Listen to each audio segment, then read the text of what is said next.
कल सब जोश में आके बोल रहे थे भाई मिसाइल दाग दिया। तो भाई दोस्तों अभी कल तो ये मसला बड़ा गर्म चल रहा था, मैंने कहा भाई मसला थोड़ा ठंडा होने दो। मिसाइल दाग दिया भाई। सब लोग बोल रहे हैं कि भाई बाय मिस्टेक मिसाइल जो है वो दाग दिया है भाई अफगानिस्तान के ऊपर। मसला ये है कि भाई वो बंदा जो मिसाइल के पास खड़ा हुआ था ना, वो ताजी ताजी, क्योंकि कल द कश्मीर फाइल मूवी भी रिलीज हुई थी, तो वो भाई ताजी ताजी द कश्मीर फाइल मूवी देख के आया था, तो भाई उसने दाग दिया मिसाइल। दुनिया में मुझे बताएं कौन सा ऐसा मुल्क है जो ये कह सकता है साढ़े हथों मिसाइल छूट गया। मतलब एक सोटी छूट नहीं रही या डंडा छूट रहा है जनाब। अरे इस वक्त तो आप सलाहियत में नहीं है इसमें कि आप कोई किसी चीज को आप अफोर्ड कर सकते हो। इधर उधर की चीजें आप वो देखें ना, आपने सिर्फ चाय की प्याली की बात कर सकते हैं, या आप जिस तरह मोहित यूसुफ साहब ने कहा जी 3 दिन हो गए, तो 3 दिन हो गए, तो फिर देखें ना वो आपको इतनी इंपॉर्टेंस, आपको समझते हैं वो इतना इंपॉर्टेंट है, तभी 3 दिन के बाद उन्होंने जवाब दिया वो दे रहा हूँ। मिसाइल दाग दिया भाई। पाकिस्तान को 200 किलोमीटर जाकर अंदर मिसाइल फेंकना चाहिए। वो टेक्निकल गलती हमसे भी हो गई है, और वो टेक्नोलॉजी वाला सुपरसोनिक है, पत्थर ही फेंक दो तुम उस जरिए से। इतना बड़ा मजाक करते हो, माँ की आंख मजाक में मिसाइल दाग दिया भाई। और मुझे अपने लोगों से ये गिला है कि हमने उसको इतना अंदर क्यों आने दिया।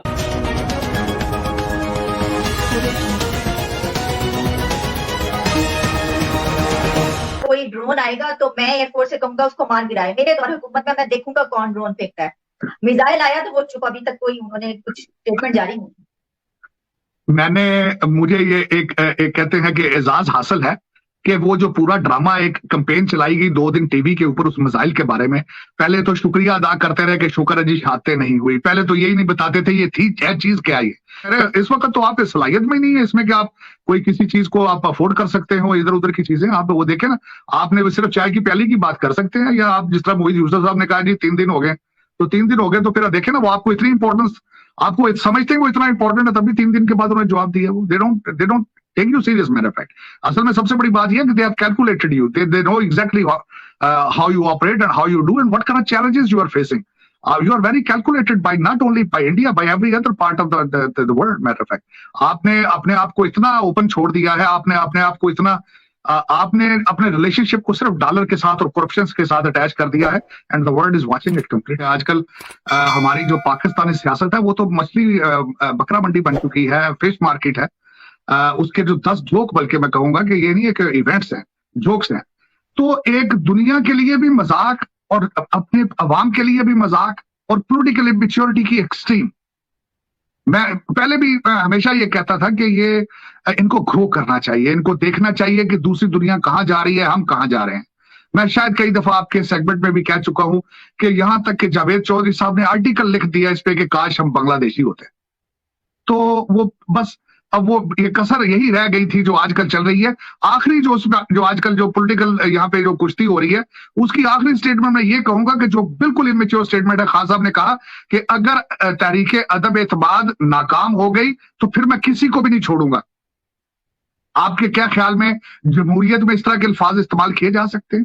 हालिया पता नहीं किस क्रूज कंट्रोल के जरिए पाकिस्तान चल रहा है, मुझे तो ये समझ नहीं आ रही। Who is running it, how it is going on.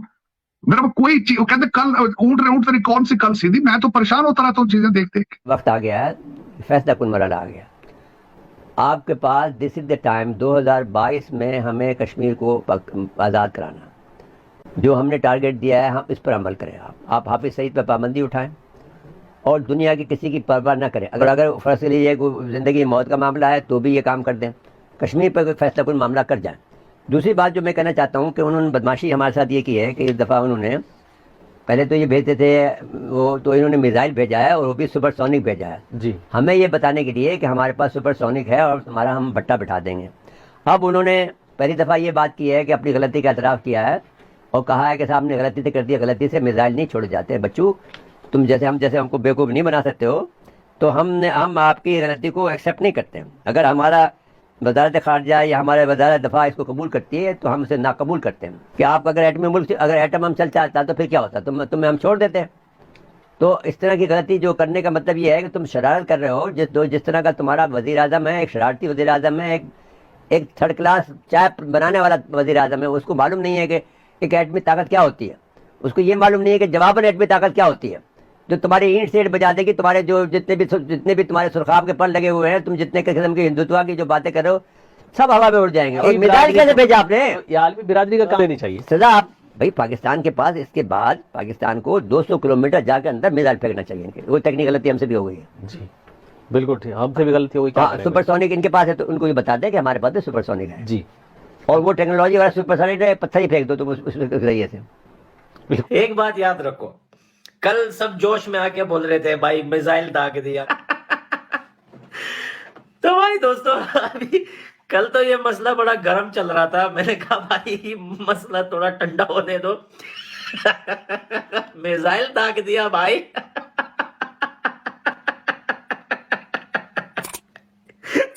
भाई मिसाइल दाग दिया भाई। असल में मसला क्या था, सब लोग बोल रहे हैं कि भाई बाय मिस्टेक मिसाइल जो है वो दाग दिया है भाई अफगानिस्तान के ऊपर। मसला ये है कि भाई वो बंदा जो मिसाइल के पास खड़ा हुआ था ना, वो ताजी, क्योंकि कल द कश्मीर फाइल मूवी भी रिलीज हुई थी, तो वो भाई ताजी द कश्मीर फाइल मूवी देख के आया था, तो भाई उसने दाग दिया मिसाइल।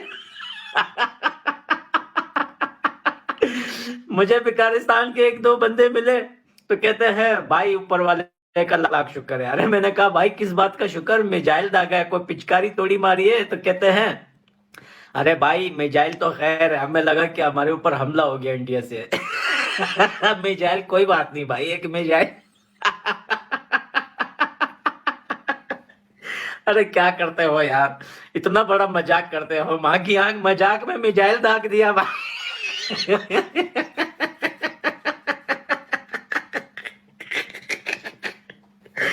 ओ भाई, अभी जितने भी इनके लोग हैं ना, जितने भी मिलिट्री के लोग हैं इनके, या जितने भी ये सोशल मीडिया के वर्कर्स हैं, जितने भी ये इनके पॉलिटिक्स के लोग हैं, ये अब कभी इंडिया से मजाक नहीं करेंगे। इनको पता है कि भाई इंडिया मजाक में भी मिसाइल दाग देता है।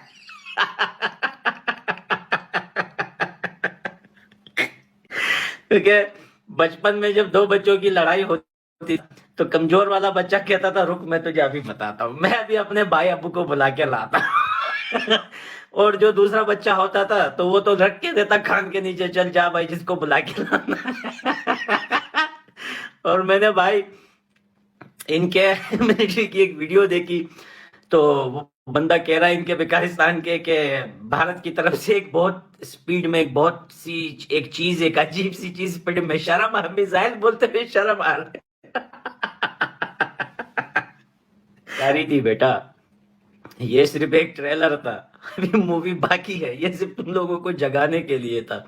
वो जब एक बंदा आर्मी ज्वाइन करता है, मिलिट्री में जाता है, तो कभी कभार उनके ऑफिसर वगैरह जो नए नए जवान होते हैं ना, रात के 2 बजे 3 बजे, तो वो उनके बीच में आके खड़े होके मिस फायर कर देता है या हवाई फायर कर देता है या कोई चीज का धमाका कर देता है, ताकि ये जवान देखता है कौन जल्दी से नींद से उठता है, किसका रिएक्शन क्या होता है। तो उनको अलर्ट रखने के लिए कभी कभार उनको ऐसे डराया जाता है। तो भाई ये सिर्फ एक अलर्ट था, ठीक है, ये सिर्फ बताया कि भाई सोना मत, जागते रहना। पहले ये जो चीजें हैं ये हम अफोर्ड नहीं कर सकते। ये तो सारी की सारी जो ड्यूटी है दुनिया में, मुझे बताएं कौन सा ऐसा मुल्क है जो ये कह सकता है साढ़े हाथों मिसाइल छूट गया। मतलब एक छोटी छुटनी नहीं या डंडा छुटना है जनाब। ये तो मोदी साहब से पूछें, अपने टेक्निकल लोगों से पूछें कि एक क्यों ना दे हाथों की रस्सी छूट गई जनाब, ये मिसाइल है। और अगर ये मिसाइल है तो फिर इस तरह तो ना करें। और मुझे अपने लोगों से ये गिला है कि हमने उसको इतना अंदर क्यों आने दिया।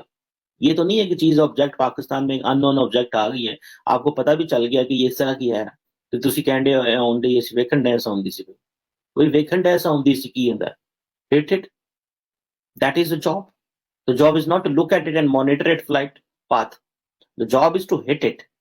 hit करें उसको, वो कोई चीज भी है। जो सिर्फ एक सवाल का जवाब दे दे, हम सारे पाकिस्तान में एक बात कर रहे हैं, अगर ये पाकिस्तान से हो जाता तो क्या होता। इंडियन मीडिया कहना सिर्फ फाड़ लो कर दो, दुनिया ने कहना इनके पास तो कंट्रोल ही नहीं है, इनको तो पता ही नहीं है। लोग जो है उनके बेचारे उबल रहे हैं नफरतों के साथ। जिस तरीके से पेट्रोल की महंगाई है, जिस तरीके से करप्शन के रेट बढ़ चुके हैं, जहां पहले हजार रिश्वत दी जाती थी आज लाखों में चल रही है। लोग जो पहले करोड़ों के डाके मारते थे अरबों के डाके मार रहे हैं। तो एक ऐसा सिलसिला है कि जिस तरह कहते हैं कि पूरा country has become a headless chicken. कोई पता नहीं है कि इस वक्त रूल ऑफ लॉ, इस वक्त who is calling the shots. कभी कोई चीजें आ रही हैं, कभी एमक्यू वाले छोड़ रहे हैं, कभी वो छोड़ रहे हैं, कभी, और खान साहब तो उस पे खैर सोने पे सुहागा है कि वो लोगों के सामने जाते सियासी जलसों में है, लेकिन ऐसी फॉरेन पॉलिसी रिलेटेड स्टेटमेंट्स दे देते हैं।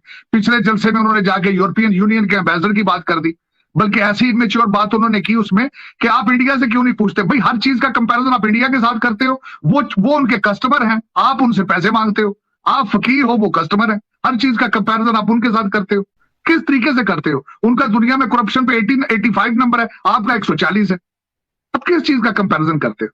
उनकी फॉरेन पॉलिसी पे देखो, डॉक्टर जयशंकर फॉरेन पॉलिसी किस तरह चला रहा है। हमारे फॉरेन मिनिस्टर साहब जो है लॉन्ग मार्च के लिए मुल्तान खड़े हुए थे वहां पे, जब यूक्रेन चल रहा था वहां पे, जब थर्ड वर्ल्ड वार होने वाली थी, आप रशिया चले गए। आप देखें मेच्योरिटी के हालात कि आप खुद आप देखें, आईएमएफ के लिए आप अपने तरमीम कर रहे हैं, आईएमएफ के घुटनों पे पड़े हैं आप नाक के से लकीरें निकाल के पैसे मांग रहे हैं, और साथ आप रशिया चले गए, जबकि सारी दुनिया एक साइड पे खड़ी है। सारी दुनिया कहते हैं थर्ड वर्ल्ड वार होने वाली, आप ऐसे मुल्क में जाके पाइपलाइन लेने चले गए जो खुद सैंक्शंस के नीचे आ रहा है। तो मैं ऐसे, मुझे तो बिल्कुल अफसोस होता है आलिया, देखता हूं कि people doesn't carry even the common sense. इनके एडवाइजर पता नहीं कौन है।